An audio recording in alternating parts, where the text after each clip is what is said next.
নমস্কার, স্পটার নিউজে আপনাদের স্বাগত। মোহনবাগান সচিব দেবাশিস দত্ত হঠাৎ অসুস্থ হয়ে পড়ায় শনিবার দিন মোহনবাগান কর্মসমিতির সভা স্থগিত রাখা হয়েছিল। দেবাশিস দত্তের দাঁতের মাড়িতে সংক্রমণ হয়েছে, একটি ছোট অস্ত্রোপচার হয়েছে। এখন কিছুটা ভালো আছেন, তবে কথা বলতে পারছেন না। দেবাশিস দত্ত রবিবার সকালে হোয়াটসঅ্যাপ বার্তায় কর্মসমিতির সদস্যদের জানিয়ে দিয়েছেন 7-10 দিনের মধ্যেই কর্মসমিতির সভা তিনি ডাকবেন। কোনো সংশয় নেই সভা হওয়ার ব্যাপারে। নির্দিষ্ট সময় সভা হবে। একটু সুস্থ হওয়ার জন্য তিনি সময় চেয়েছেন। দেবাশিস দত্তের অসুস্থতার পর সভা স্থগিতের ব্যাপারটি নিয়ে একটি বিতর্কের সৃষ্টি হয়েছিল। পুরো ব্যাপারটা কিন্তু দেবাশিস দত্তর এই হোয়াটসঅ্যাপ বার্তায় কর্মসমিতির সদস্যদের কাছে ক্লিয়ার হয়ে গেছে। কোনো সংশয় নেই।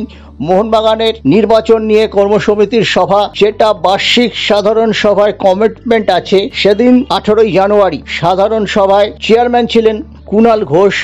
তার উপস্থিতিতে যে কমিটমেন্ট আছে সেই মতোই সভা হবে।